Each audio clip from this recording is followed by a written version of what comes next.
Welcome to The Lover's Hole, a Patrick O'Brien podcast.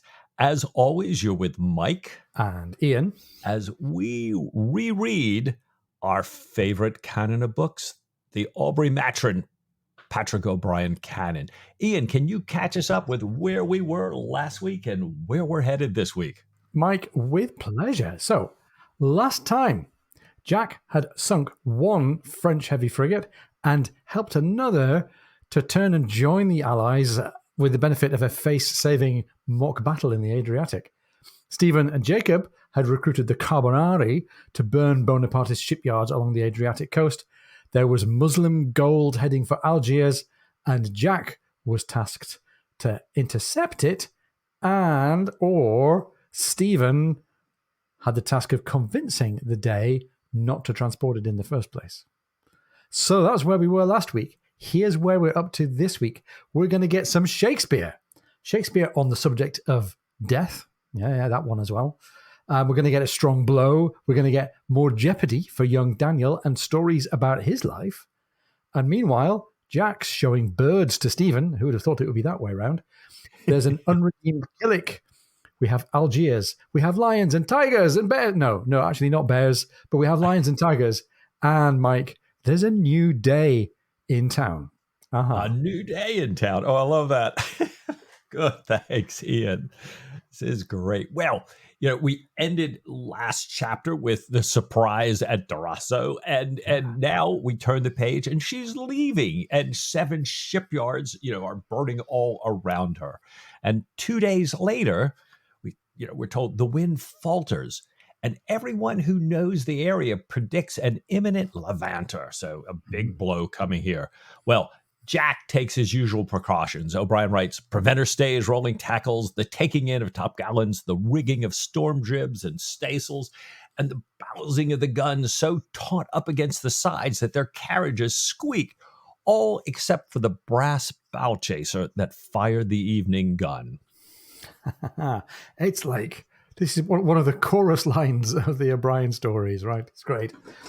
Now, this is all happening at speed. We're doing this in the interval between the changes of watch. And despite this delay in people coming off deck and managing to get some rest, everyone gets to it with remarkable speed. The first gust of this levanter, this strong wind, comes racing across the water just as they finish this all, as the evening gun is about to go. This storm strikes the surprise from astern. It drives her foretop deep, and we hear that down below, Stephen and Jacob and their backgammon board and their dice are flung the length of the gunroom. And Stephen gets us straight into an allusion here. He says, "It was all the dreaded thunderstroke." "I am in no position to contradict you, colleague, being your subordinate," said Jacob, "but in my opinion it is the first blast of a levanter, and I believe Shakespeare said thunderstone." "I do not set myself up as an authority on Shakespeare," said Stephen. "Nor I. All I know of the gentleman is that he had a second-best bed."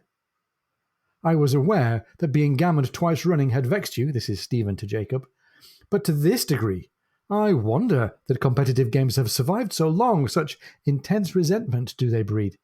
Even I dislike being beaten at chess." And Jacob's about to come back in this little verbal jousting here with an even more cutting remark when they get interrupted by Lieutenant Summers. But Mike, there's 2 really interesting things for us to dig into there. And again, this is one of these things that I just raced by when I was reading it for the first time. Thunderstroke and thunderstone. Where does that take us?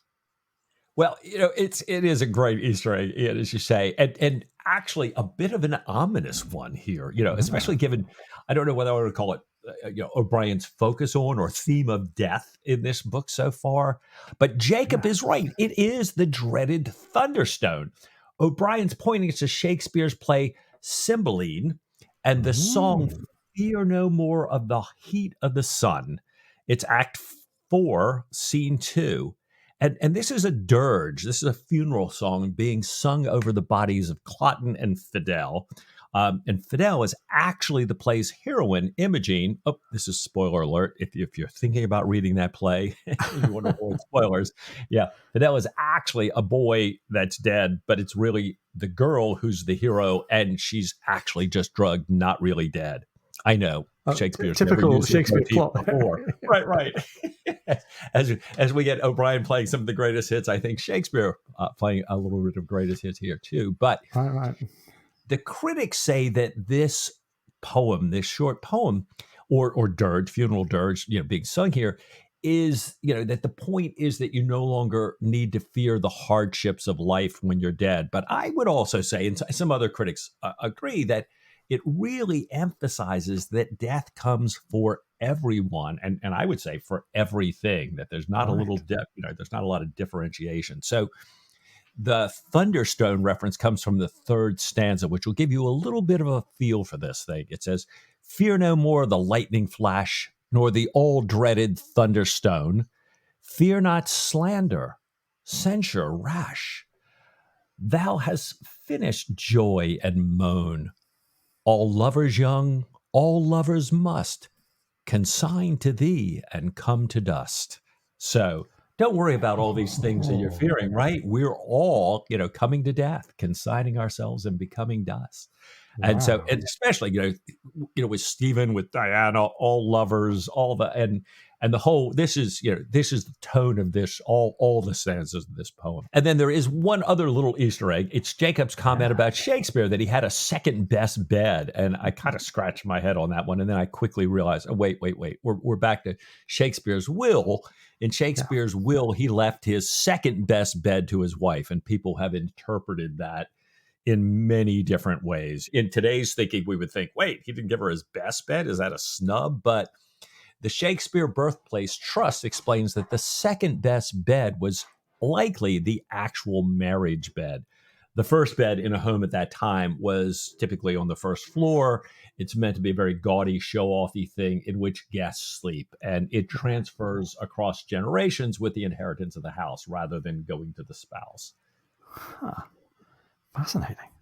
So all of that in one short sentence from Stephen Maturin. Who knew? So what is it then that we're going to get from Summers, who's interrupted this little Shakespeare round here? He interrupts them to say that the spray blown from the crests of the waves by this great wind is going to soak them if they go on deck. They had first of all said, oh, is it raining? But he's going, no. It's spray in the air. And there's more about the violence of the storm. Killick comes in and says, Mr. Daniel has taken a tumble and it may be his collarbone again. Really unlucky on Daniel here. We learned that Daniel had been pitched from a skid beam to the deck, hitting his head and his shoulder on a gun and its carriage, which sounds really painful if you've got a half-knitted collarbone for that to be blown again. Stephen's really not happy about Daniel's collarbone and his general confusion, and neither is he happy with his appearance. So Stephen fetches Jacob, who we get reminded here had worked with Laennec on auscultation, for a second opinion on Daniel's chest. And we remember from the Yellow Admiral that Laennec and auscultation had come up in the context of the health. I think it was the health of Admiral Stranraer, right? Right. So Jacob is trying hard to do his auscultation on Daniel. He has a hard time listening because of all the ship noise. And he tells Stephen that with Daniel being so undernourished, so meager, and also from what he can hear, he can't be certain that there isn't the beginning of some kind of wasting disease like pulmonary tuberculosis. He calls it phthisis, which is a fancy name for a lung infection. But he says he wouldn't be surprised if the pneumonia might not declare itself in the next day or two, and this contusion may turn very ugly. And Mike, this is genuinely an ugly picture, right? I mean, tuberculosis has been a killer for a long time, and tuberculosis was the fashionable killer of poets in the early 19th century as well. Poor Johnny Keats died of consumption. And I guess in a closed, damp, crowded environment like below decks in a ship, tuberculosis is not going to be a fun time at all. So this doesn't sound like a happy moment for Mr. Daniel. There's a nice little light close to this scene, though. Jacob says, do we have any leeches? And Stephen says, oh, no, the midshipman stole them for bait. So, God bless the midshipman. Yeah, sorry, can't even work on that contusion for you, Daniel. Oh, it's No. awful. Now, Stephen heads out. He's got to leave because he knows he's got a toasted cheese dinner coming with Jack. And, Stephen is thinking to himself as he's going over, okay, what are we going to do with Daniel? I think it's going to be best for him during this foul weather to make sure once he's recovered a bit, keep him in the master's day cabin, making all the calculations necessary for fine navigation. Now, so Stephen's sitting there now, waiting for Jack, thinking about Daniel. And Jack comes in late. He's scattering seawater in every direction. And he says, O'Brien writes, "There you are, Stephen," he cried, his red face and bright blue eyes full of delight. He looked 10 years younger. "I'm so sorry to have kept you waiting, but I've never enjoyed a Levanter's half so much." And Jack is delighted. He says that this wind is strong, but it's steady now. They're making 14 knots. And he says, "Stephen, don't you want to come up with me on deck and see this bow wave?" But perhaps that's not to be. What do you think, Ian? Well, Stephen has other fish to fry. In fact, he has other cheese to toast here.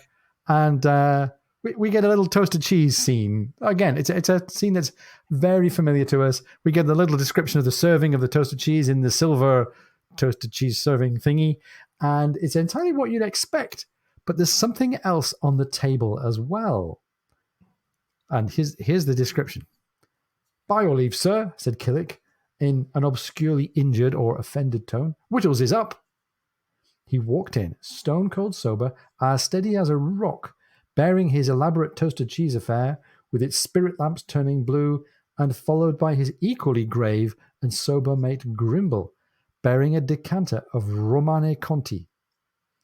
"Which it wants eating this directly minute," said Killick, with the clear implication that the Commodore was late and set the dish down with a certain ceremony.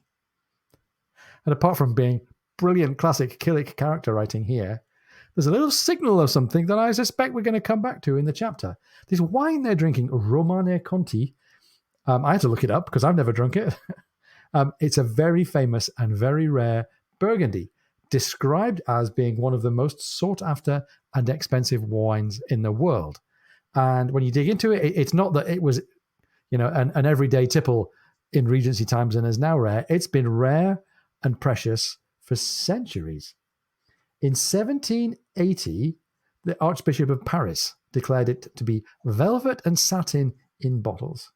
And in 2018, Mike, a single bottle of the 1945 vintage of Domaine de Romani Conti was sold at auction for $558,000. That's for a bottle. These days, it's a little bit easier. If you don't want to go so far back in the vintage, you can get a bottle of the 2019 online at Harvey Nichols today for the knockdown price of just £5,750, which is about $7,000. So, Stephen and Jack are enjoying the heck out of probably the world's most expensive Burgundy. And I think a little bit of tone is being set here for this theme that I think we're going to come back to of money and excess. So yeah, stick a pin in money, if not in the wine, and we'll see where we get to. Boy, it's funny. And he's talking about money and excess too. I couldn't help but note that, as Killick is coming and going, wait, you guys are not going to look at the bow wave. It's Vittles is on deck, and he doesn't want them to leave because he's doing everything really well. But, O'Brien makes us a point to say that Killick is stone cold sober, and so's his mate. And I'm thinking, you've got perhaps one of the most expensive wines in the world, and Killick and his mate haven't been imbibing yet. Boy, Killick must really be looking for redemption here, to say, because the last time I was a little drunk on the cheaper wine and I broke the horn. And so, again, it is funny, as you say, in these kind of contrasts, we're seeing them in all kinds of places here. Yeah. But, and the wine was brought in a decanter as well, which I'm sure happened regularly. And was a regular part of kind of serving wine to the table, but kind of making the point that Killick must have had to uncork this wine and pour it out, and thereby smell it and look at the label. And even Killick must have noticed this is pretty decent stuff. But still, as you say, Mike, he's in self-denial mode. Yeah, incredible. Well, after dinner, Jack says with this speed, if the wind holds, they're going to be able to make Stephen's next rendezvous by Friday if they don't stop at Malta.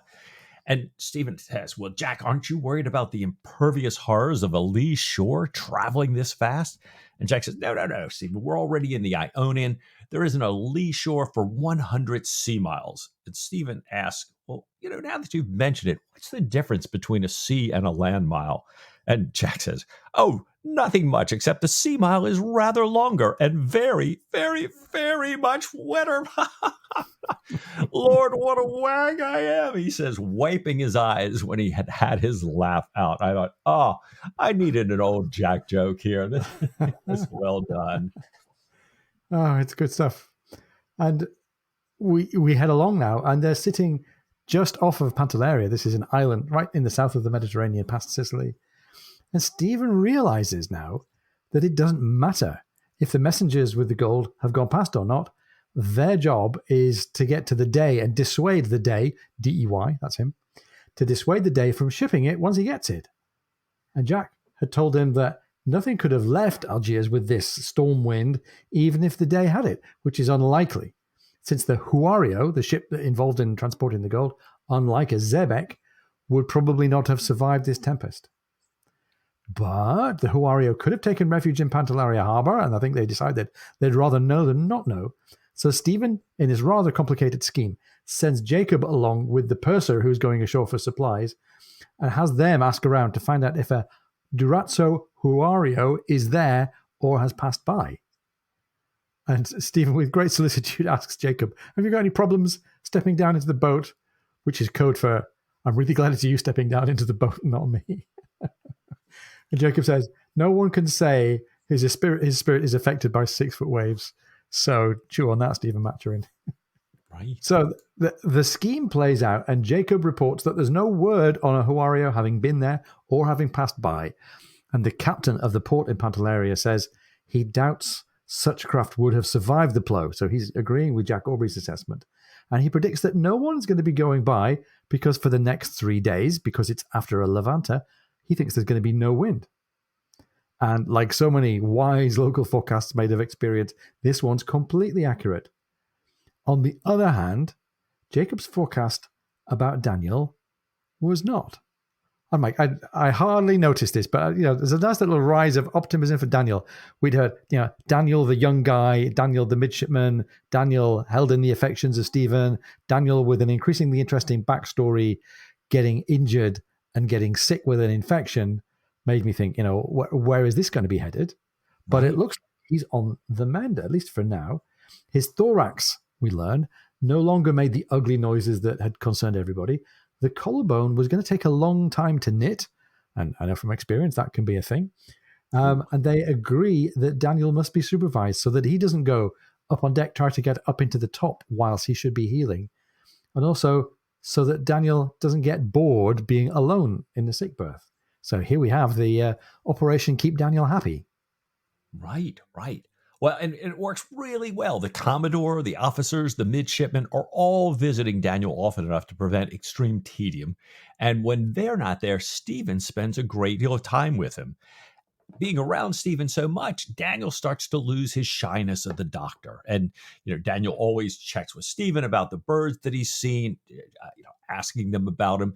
And, Daniel starts to share stories about growing up and talking about how he first learned math in school. Later, when he could no longer afford to go to school with his family, he was working in his family's shop, but his math teacher was a lodger at his family's house. And the math teacher would trade him math lessons in exchange for John Daniel copying this gentleman's math essays, in fair hands.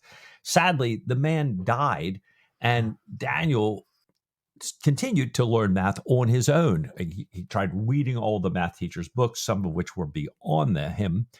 And he did a lot of other reading while he was minding his father's shop. Stephen was asking about this, and he said, well, one of his favorites short of math always the first, but one of his other favorites was reading stories of long voyages. And O'Brien name checks some authors. These are things that Daniel says that he really liked: Harris, Churchill, Hacklick, and many others. And again, I couldn't help but wonder, okay, is this O'Brien in rare form, or his typical form, or not? Yeah, it's funny. So this could be invented, or This is O'Brien. He's dashing them off so kind of carelessly and in passing that they're bound to be solid gold. So let's have a look. They're pretty good gold, I would say. These are all correct writers about historical journeys. All correct that Daniel might well have had a copy of their books and have read them at the time. John Harris, his dates were 1702 to 1764, was Welsh, was an author on optics, trigonometry, and navigation.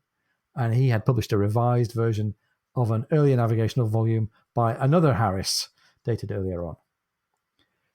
Awnsham Churchill, I don't think of any connection to the Churchill of Blenheim Palace and World War II and Fight Them on the Beaches. Awnsham Churchill, who died in 1728, and his brother John had published the very successful multi-volume A Collection of Voyages and Travels in 1704. And this was a work that appeared in many later expanded editions. And of course, Mike, this is the era when upper middle class people from Britain did the grand tour. You know, it was a thing to travel around Europe and see some ruins and see something of the world. And then finally, we have Richard Hakluyt, an English parson and a historian. He spent his life collecting tales and accounts of sea journeys, and he published a book called Principal Navigations, Voyages, Trafics, and Discoveries of the English Nation in 1589. So even further back than Churchill and Harris. And Hakluyt's book ran to many subsequent editions, is still available, and he had also published some smaller volumes on English discovery and settlement in North America. And all of that comes to you courtesy of the Patrick O'Brien Muster Book. So great job. So we've got John Daniel reading for his own improvement. And I think we learned as well that reading had played a bit of a part in his backstory, right? Well, it did. And Daniel's reading a lot. His dad has this great big bookshop there. But unfortunately, times were tough. He said when he was growing up, he's working at the shop. And it seemed that at that time, no one else was reading. There was almost no book business at all. What little they did do, they did on long credit, which Daniel says, sadly, was often not repaid. To make additional income, his dad would catalog great collections in people's estates. But they were long projects paid for once they were completed. I guess as times got tougher, a London bookseller called his a bill from his father due. A gentleman whose large collection his father had been cataloging for a long time died, and his heirs fell out over the will. So, none of them was going to pay them until this was settled. It might not be settled for years. And they couldn't find anyone to lend them money based on their receivables. So small, young John Daniel took the bounty in gold from the Navy to keep his father out of debtor's prison. And that bounty, which he sent immediately back to his family, would tie them over for a year. So what a good guy. What a good, interesting guy. And then, you kind of wonder how a guy like this gets into the Navy. There we go. We kind of had a little bit of that before. Now with more time in the sick berth, we're hearing more and more about it. Right. And we heard a little bit about excess and riches in the context of super expensive wine in the cabin. And we've heard a bit about poverty and near destitution. So there's an interesting contrast being set up here. I wonder where the pendulum of wealth is going to swing next. I wonder whose story we're going to hear about. I think that's too much excitement for one day, Mike. I think we should just pause for a second to take a short break and calm ourselves down. And we'll be right back.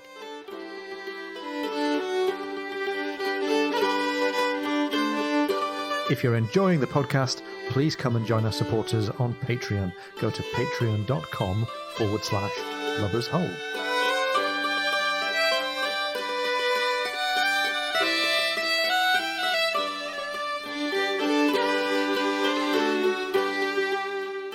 Welcome back. Hope you've had a chance to do a little bit of reading, help out poor Daniel and his father. Yeah.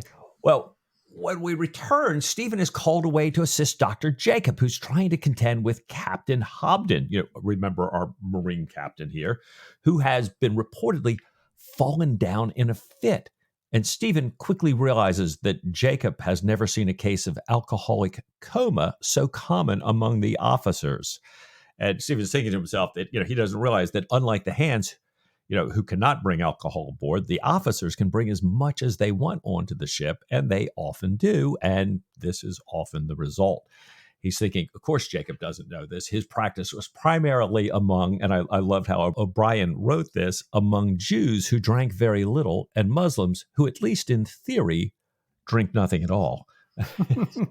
And I'm thinking of various and sundry of my friends in various and sundry denominations, and the fact that growing up in part of the time in eastern North Carolina where the state liquor store was always just a couple blocks off Main Street, so nobody in certain denominations would ever run into each other going in and going out because, of course, we didn't drink, right? So, well, Stephen tells Jacob, what's going on here, and he says, "Let's leave the sufferer." And then he says, "Well, the to be sufferer in his cot until morning."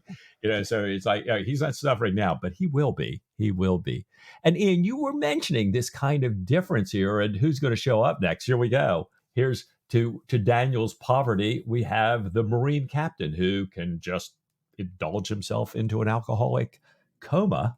And along with his, German flute playing and, insolence over his dog.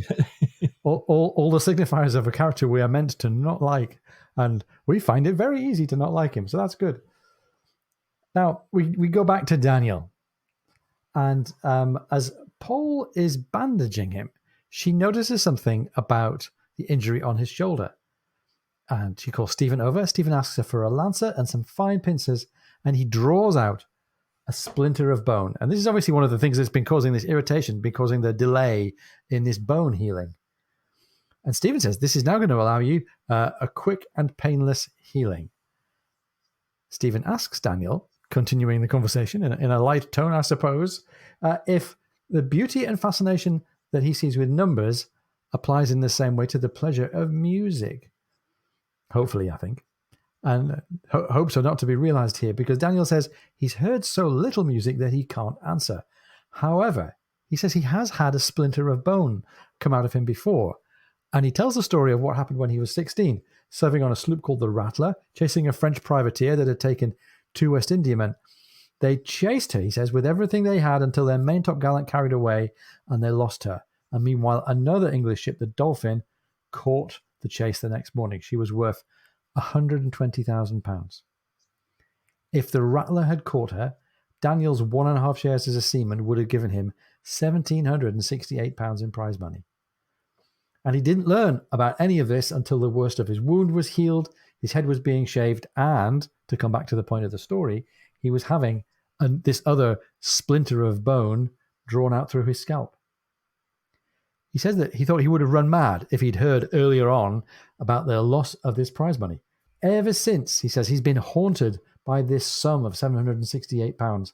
And what it would have meant to him, it would have meant invested at 5%, the sum equivalent to double his seaman's monthly wages.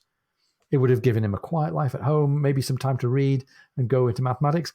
Not excess, not riches, but enough private means to be at least a little bit comfortable. He attributed some of his madness at this loss to the fever that he suffered that took him every day or two as he recovered. And he apologizes. He's been retelling this story to Stephen. He apologizes, he says, for pitying himself and prating so. But Stephen says not at all, and kind of is willing to just keep going on the same level. I think at this point, Mike, we as the readers are sitting back thinking, hold on a minute. We're on a mission that has to do with gold, and we've had expensive wine, and we've had the rich guy falling over from his excess of alcohol. Yeah. Let's see where else O'Brien is going with this, but I have a feeling that the theme of money is going to be important. And Stephen Maturin gives us a great signal here that we are meant to pay attention, right? Yeah, Stephen says, not at all as you say it. Don't worry about it. Yeah, but you know what? He's saying to Daniel, I've heard about this prize money before. I know the sailors love it, but I've never really kind of gotten how it works. Can you tell me more about it? And I thought, wait a minute. When has Stephen Maturin ever said, tell me how the prize money works? He's, and particularly he's back in funds now. I can't imagine. He's often heard of it, but he doesn't know how it works. Of course he doesn't. He's never been interested in it. But Daniel explains the payouts. He says captains get 2/8 of the prize. But if they're operating under a flag officer, under the orders of an admiral, they have to give 1/3 of their share to that flag officer. Mm-hmm. And then he goes on, O'Brien writes, lieutenants, master, and captain of the Marines have equal shares of 1/8. The Marine lieutenants, surgeon, purser, boatswain, gunner, carpenter, master's mates, and chaplain equal shares in another eighth, while everybody else shares the remaining half, though not equally. The reefers having 4.5 shares each, the lower warrant officers, like the cook and so on, 3, the seamen, able and ordinary, 1.5, landsmen and servants get 1, and boys half a share each.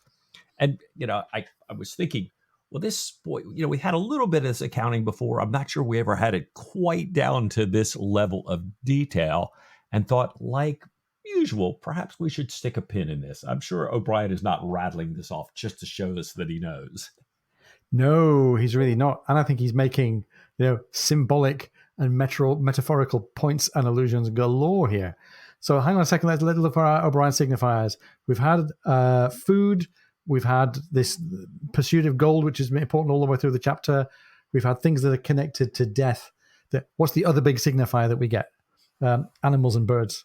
So lo and behold, in the next paragraph, we have a little animal allusion going on here. In the morning, Jack sends a boy to bring Stephen on deck in his nightshirt.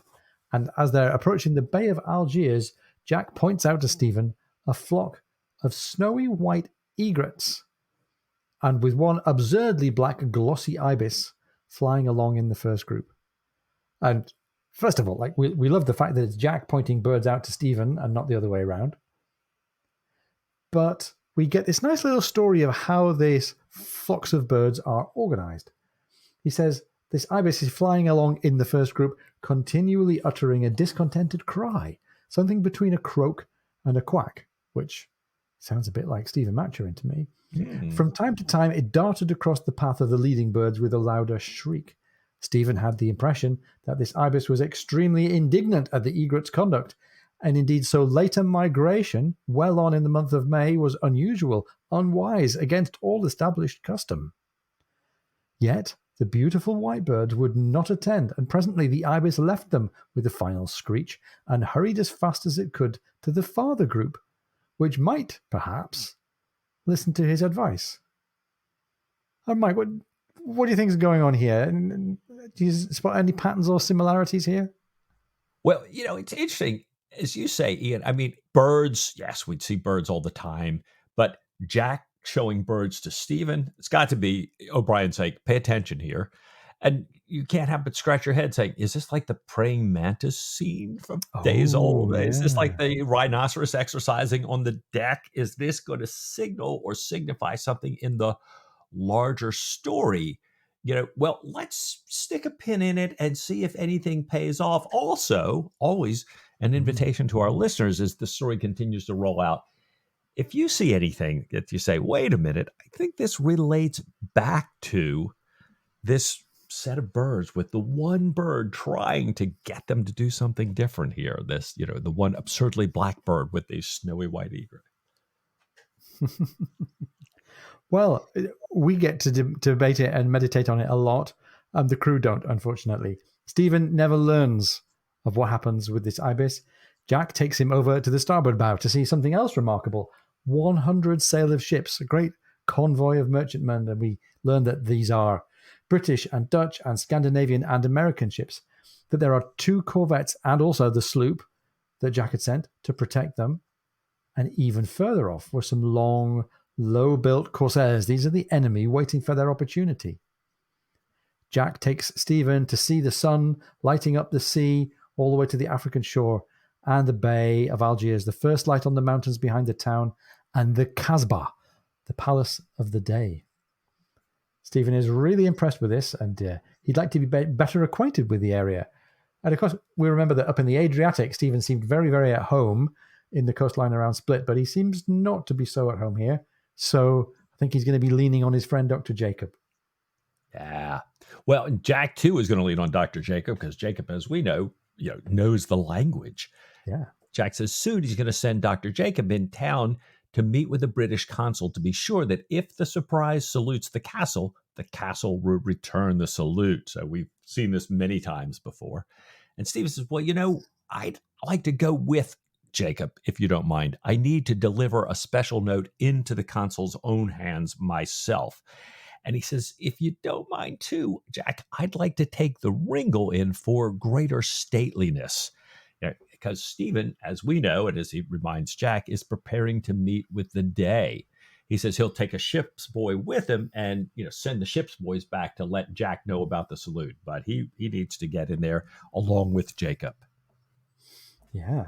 So another mission ashore. I wonder what's going to happen here. We have a recurring theme in the book as well, which is Stephen's lack of sartorial preparedness.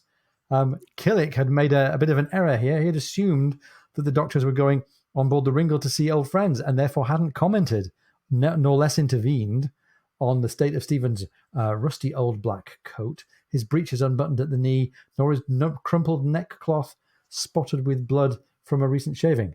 Not to mention the wig, which was all awry, and his down-at-heel shoes and his blue spectacles that O'Brien mentions just a few sentences later. Killick had a really tough morning, poor fella. He had presumed upon his status as the captain's steward walking aft and had shoved an armourer's mate, who in turn had shoved him back. And Killick had plunged between the skid beams down to the deck below, falling on two working men and their tools. And the armourer's mate, the giver of the shove, had said, "You and your goddamned unicorn's horn." And the men around him had set about him with jerks and cuffs, calling him an abject reptile and an unlucky son of a rancid bitch. Now, the officer of the watch had stepped in to intervene, so Killick walks away with his mainly his pride hurt, I think, but he realizes the very, very strong feeling of everyone around was still very much against him. So, not a happy morning aboard ship for Killick. How's it going ashore? How's it going ashore for Stephen and Jacob? Well, Stephen and Jacob enter the town through a 40-foot wall and a heavily fortified gate. And they've got with them this young ship's boy who's entranced by everything he sees: camels, slaves, vultures, just everything along the way. And Stephen is thinking to himself, this kid's got to make his way back to the ship later. He's telling, pay attention. But the kid is not paying attention. They stop at a coffee and hashish shop. And I'm thinking, oh no. But actually, they just go for the coffee. And Jacob has recommended this before they start their 500 steps up to the consulate, just below, because the consulate is just below this Casbah, the Dey's castle, his palace there. Stephen is pointing out that there seem to be very few people in the streets of Algiers. And Jacob says, well, he did hear some of the local people speaking of the possibility of an English bombardment. So I guess Jack's reputation has preceded him and all the Adriatic shipyards. But even so, Jacob remarks that he hasn't seen the markets this empty since the time of the plague. Yeah. So, wow. Again, I kind of find it, I'm bringing it up now. I'm not sure I was feeling it quite now, but as we kind of move to the end of this chapter, I found myself almost unconsciously tightening up. Yeah. And now that I'm thinking back through, I'm going, okay, no wonder. 40-foot wall, heavily fortified gate. No, haven't seen this many people since the plague, this few people and everything. So right. We go on, right? I can't remember when it is. There's a time when either Jack or Stephen is going back to Woolcombe and the house is empty as they walk up, and we get this horrible feeling of where are they all gone. It's a little bit of an echo back to arriving at Sweeting's Island where everybody's died of smallpox.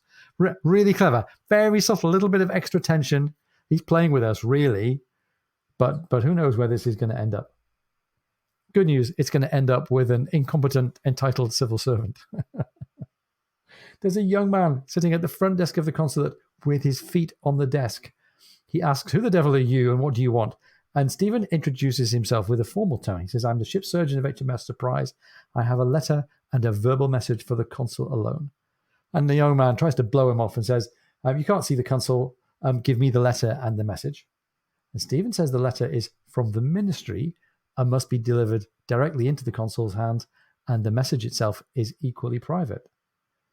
He suggests that the young man should show the consul Stephen's card, which he pencils some words on and lays on the desk. And that would have been a good half clue, I think, in our Cards Against O'Brien game back at Christmas.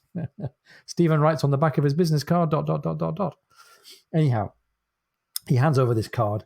The young man changes colour, I presume for the paler, and says, I'll go and speak to her ladyship.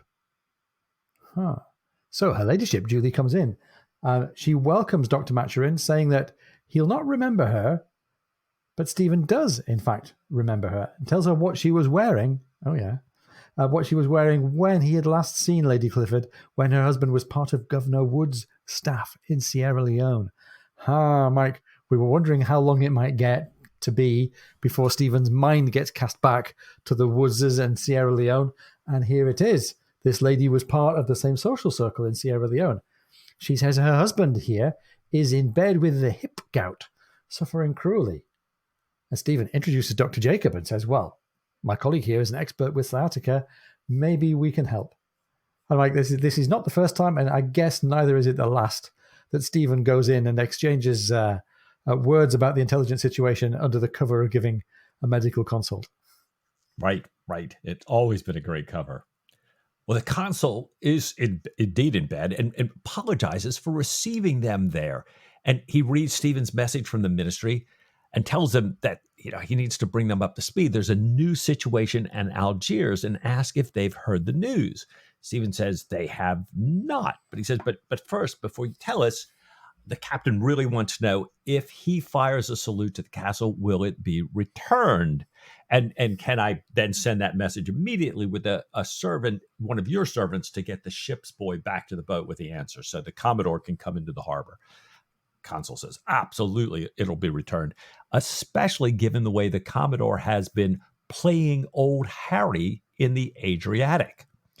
And O'Brien writes, we've heard such tales here of Frenchmen joining you, a Frenchman being sunk, Algerines shockingly battered, shipyards going up in flames by the score. The only corsairs at sea are those from the very far east. All of ours are penned up in the inner harbor. All the bad guys are not going out while you guys are around here. Yeah. So I'm thinking back to Stephen saying, send the Pomone away. It's just going to be us. And I'm wondering about all these people going, oh my God, it was those two ships. They've been doing all this. So, fascinating here. But Ian, we must have heard playing Old Harry many, many, many times, but I'm not sure we've ever actually defined it.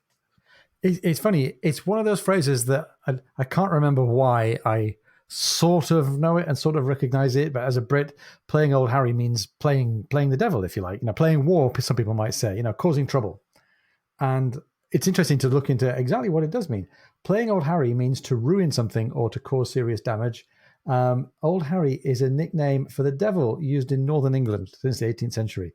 So with my slightly northern roots, that probably explains why I might have come across it. And I'm sure there was a Radio 4 BBC comedy show called Old Harry that was based on the idea that the devil was kind of recording a diary or something. Anyway, Old Harry, the devil. Playing Old Harry means causing upheaval or damage somehow.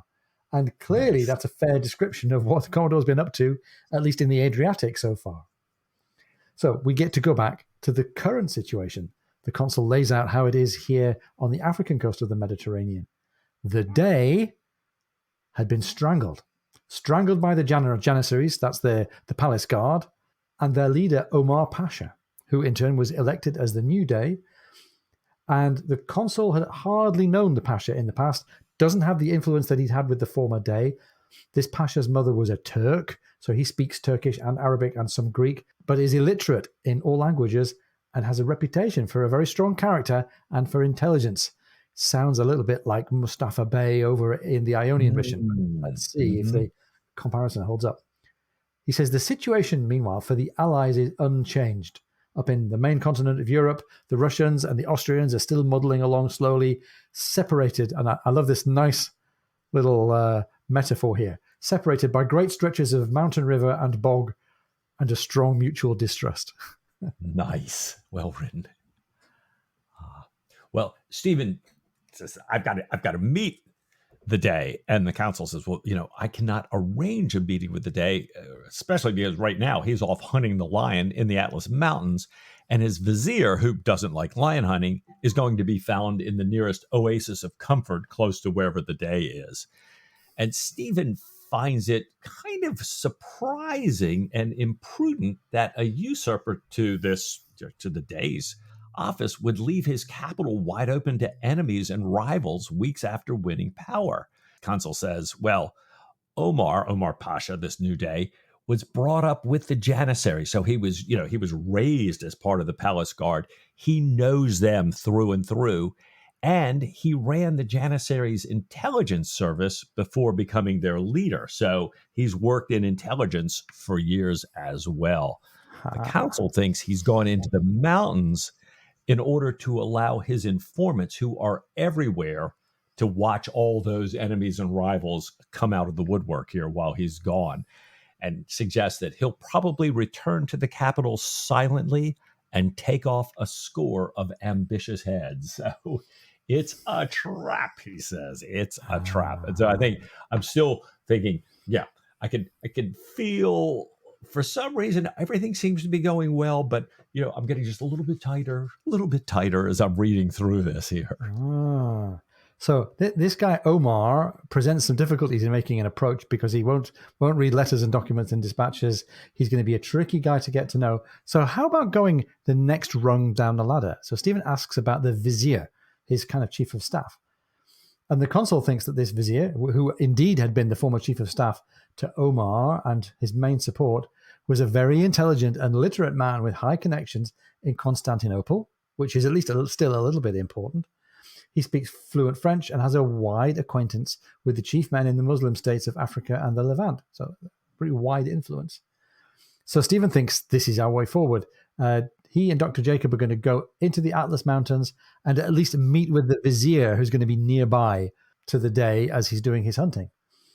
The consul says that a direct approach to the Dey without official standing or without former acquaintance would run contrary to local etiquette. So he says it is indeed a good idea to go call on the vizier. That's what they're going to do, says Stephen. We'll see what we can do to prevent this shipment of gold, which could be fatal to England and its allies' cause. So, Mike, another example of a large sum of money having damaging effects.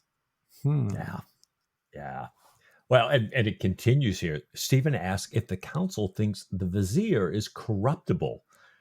And the consul says, well, I really can't say, but in these parts, a gift is rarely unwelcome. And he has seen the vizier with an aquamarine in his turban. So apparently, quite proud of jewels here. And then as he's talking, the consul is consumed by pain. And Stephen and Jacob quickly jump in, find the source of the spasm. Jacob runs out, prepares a hot poultice, and returns with a vial of Thebaic tincture. Tincture. So Ian, we went to Matron's Medicine. I was going to say it's the POB Wikipedia or something. I think also references that. I usually go straight to Matron's Medicine. I should probably put a link out there one of these days for that. But they suggest this is probably a medicine containing the musk of the male musk deer. Always one of my favorites.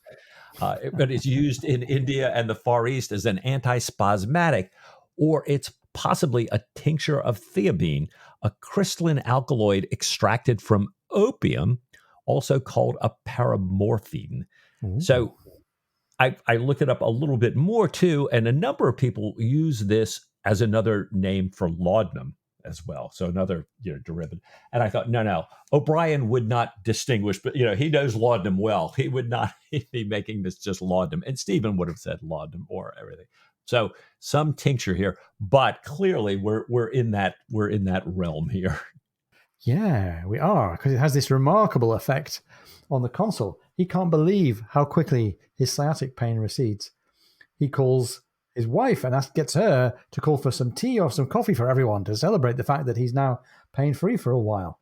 And as they're drinking their tea and coffee, they hear 21 guns fired from the inner bay, which is Commodore Aubrey saluting the castle. Hardly, says the text, hardly had the echo of the 21st died away along the walls, towers, and batteries of Algiers than the entire series of fortifications facing the sea erupted into an enormous thunder by way of reply. And I've just paused here in the quote, reference back to thunderstone and thunderstroke earlier on, maybe? I don't know. Enormous thunder by way of reply. One set of rounds merging into the next, and a truly prodigious bank of powder smoke drifting out over the water. Heavens, cried Lady Clifford, taking her hands from her ears. I have never heard anything like that before. And as her husband goes on to say, it was the new Aga, that's to say the chief janissary, it was the new Aga showing his zeal. If he had left a single piece unfired, the Dey would have had him impaled. Whoa. So again, the Dey is doing a good job of making sure that his writ runs in this town. And this does seem like it's going to be a rather large volume of cannon fire, right? Right. Well, Stephen thinks exactly the same thing, and he asks the consul, how many guns was that? And the consul says somewhere between 800 and 1,000. And I'm really blown away now. Thinking, this was this big fortified, high-walled 1,000 guns here. He says he was having one of his men make a count once, but the man was stopped just before the Half Moon Battery. And they found out later it was a good place to stop, since it turns out that lions and leopards are chained in that battery, and only the gunners know how to get around the cats to safely reach the guns. So he thinks, well, Stephen, I can give you a list of all the guns that we know about. And Stephen says, thank you, but no thanks. I'd rather not run the risk of being caught with that paper on my person right now. If I was found with that, I'd likely end up impaled and then fed to the lions and the leopards. And I especially don't want it now that I'm heading into lion country. So Stephen, with some good sense, you don't get caught with a journal when you're an intelligence agent, that we learned many books away, and you don't get caught carrying around a list of the weapons of the potential enemies. No. Very wise. Stephen says, if the consul is not too tired after this bout of what resembles sciatica but may prove to be something more transitory and less malignant, then he'd like to talk about the logistics of this possible trip to see the vizier. By logistics, he means the means, destination, mules, even, God preserve us, camels, guards, equipment, and anything else that occurs to your far greater experience. And Mike, interestingly, in these last passages with the New Day, we've had information about his connections to the Janissaries, which are the sort of secular troops that have been recruited and bred for Ottoman service. We've had his connections to intelligence, the strong fortifications. We've had 1,000 cannon. We've had ties to Muslim countries.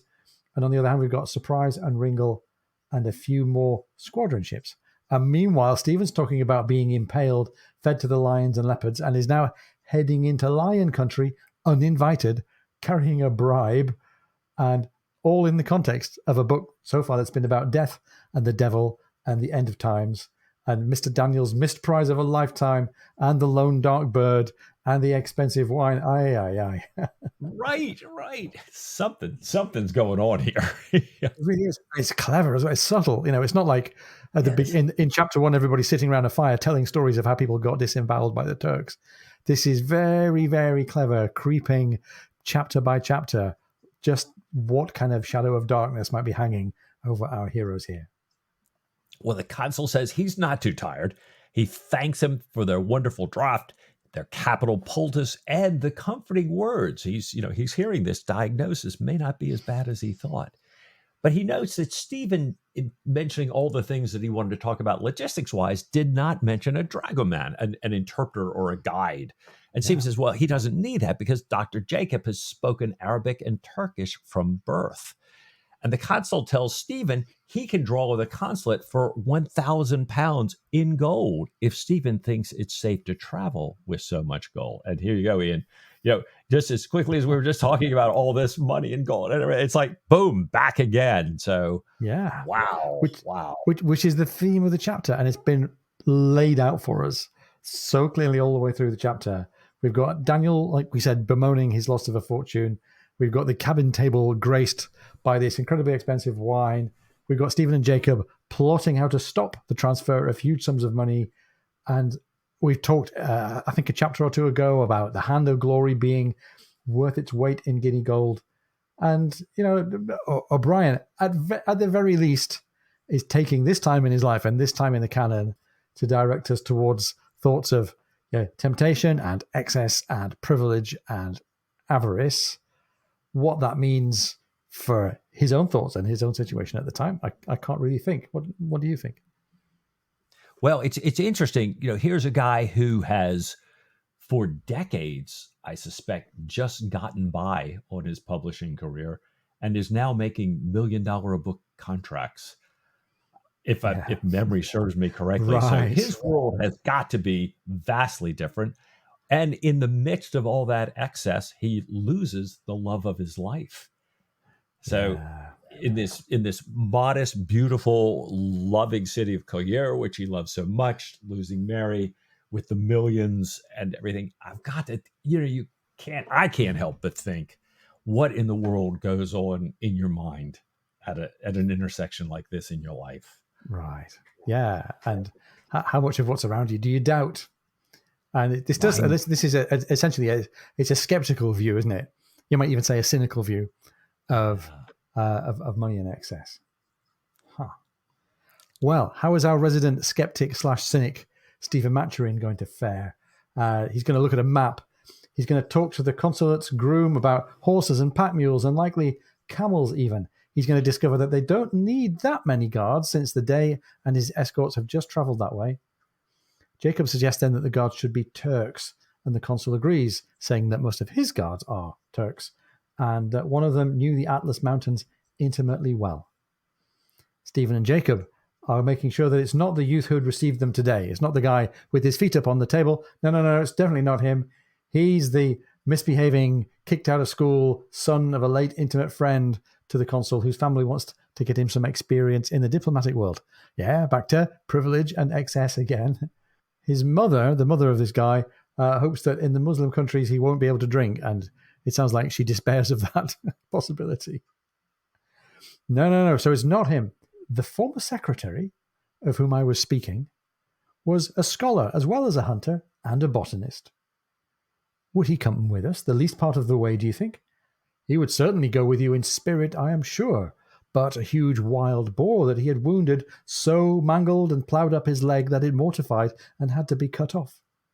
But he will certainly tell you of a wholly reliable guide. End of chapter 6. Right.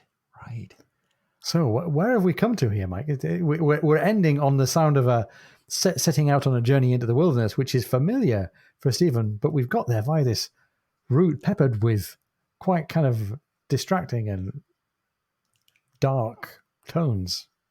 Yeah, and even the closing comments are, here's this ideal guide. Everything Stephen would want this guy. He's knows the area well. He's a scholar. He's a hunter. He's a botanist. Oh, great. Let's take him along. Well, we can't because he just got mangled up so badly by a boar out in the same area where you're going. And it's funny because I remember I read through this quickly, thinking about kind of starting to get my head into the chapter and thinking, well, this is kind of more of an in-between chapter, kind of like we had in the rhythm in the Yellow Admiral. But I went back through it again, and the more as I came slowly to the end of the chapter, as we've been talking today, it just seems to be getting more and more consequential. Like we're really setting up for something, and I'm thinking now something that I don't know what to expect anymore. What I thought was kind of lighter, inconsequential stories. Drunk Marine officers, Daniel when he was a kid, birds flying around. I'm thinking, wait a minute, they all seem more relevant now. And I'm starting to wonder, what am I missing here? What's O'Brien setting up? What's he trying to tell us? What's he, as we were just talking about, what's he working through himself here? And there's all the different factors affecting him. Of course, his response to being without Mary and being alone and looking anew at this strange and unexpectedly kind of wealthy situation that he's in. His reaction to the real and maybe also perceived pressure from people saying, actually, there's not much jeopardy for your characters now that you're 19, 20 books in. And maybe he's thinking as well from his own creative perspective. He's into his 80s by now, I think, and he's got to find the creative juice to keep the characters turning over and keep the stories generating. So he's turned in a particular direction, and I've got to say, for me, he's doing a great job. I don't remember it as being a book with that great big arc of tension, like in The Letter of Mark, for example, or The Surgeon's Mate. But it is really, really fascinating how subtly he's doing that. And maybe he knows his audience a little bit. He knows that we're all in it, and he knows that we're going to follow the sort of subtle twists and turns and backwards and forwards and little bits of light and shade, maybe more easily than we would follow in one of the early books. I don't know. Well, it's a great point. And I was thinking, actually, I thought how this thing seemed to be working on me, because on one level I was thinking, I don't remember the things that would cause a big impact, but in my physical body, I could feel the impact. And I thought to myself, it's kind of like the way they use the score of a movie sometimes, that it's those little changes in the score, in the sounds, in the light, in the cuts of the way they do that, that you realize, why am I so, it's been all these little things, not that big dialogue piece, not that big CGI action scene. And I should have had a clue when, a Shakespeare death scene starts it. But O'Brien, of course, didn't point that out. He just alluded to it with that little change in the score of that movie here. Gosh. Right. Oh. So, and bless him, we're, 2/3 of the way through the book. And just like any other good O'Brien, but we don't know where this is going to head. Jacob and Stephen might be over this gold Muslim alliance plot in a flash, or we might be about to have some deep voyage of discovery and wilderness exploration like Stephen did in the jungle in Southeast Asia or in the Andes. Really, really fascinating. I wonder how it's going to work for them. But they're not the only characters for whom we've got questions, right? There's John Daniel as well. Well, it is. I kept wondering, and I'll just admit right now, at first I thought, oh no, he's just getting him to like him and he's going to kill him off. Yeah. I'm done with this. I don't want this to happen again. But he keeps coming back. But the injuries keep coming back too. But we're getting so much more in his backstory. And as you pointed out, Ian, it seems to weave in with what's going on here. But these odd things about, Splinter of Bones coming out before Splinter of Bones coming out now, the whole money thing, his contrast. And even I thought to myself, well, HMS Rattler, wait a minute. That's the ship that was sitting next to the Sophie when Jack first got her in Master Commander. Was that just O'Brien randomly using names and ships? Or was that like, aha? So if you thought this wasn't important, when he missed that prize, he was on the Rattler, which was sitting right next to Jack's first command. And I thought, no, is he playing with me or am I just playing with myself? I thought, I probably ought to put my vial of, Thebaic tincture back on the shelf and not be getting too deep here. All right, but the decaf one, right? Yeah. That's right. Who knows? Very good. Yeah. So, Mike, all this and birds. Right. And a flock of snow egrets and 1,000 birds and 1,000 cannons. A lot for us to have enjoyed in the chapter, actually, for a relatively short chapter. Like we so often say, he's really given us a lot to think about and lots of questions about what's coming next. So, Mike, I feel the question coming upon us here. What do you say next week to a little bit more Patrick O'Brien? With all my heart.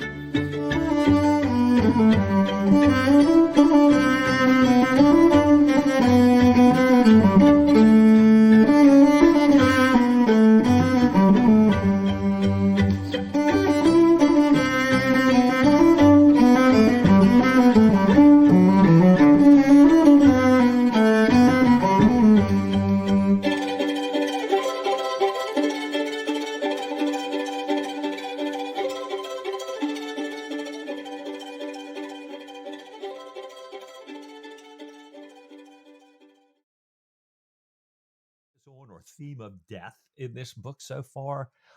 Sorry. There you go. Sam, forgive us. I told Ian earlier that I'd left my microphone on when I was editing, and he just found some of the text that I was speaking of. We can't make that into a blooper, unfortunately, but it was very funny. Then we found our outtake for the week. Things that your colleague wrote in the notes that they never wanted you to hear. Oh my gosh, especially when they're speaking to themselves and realize that back on their computer, it's all being transcribed. Oh, dear me.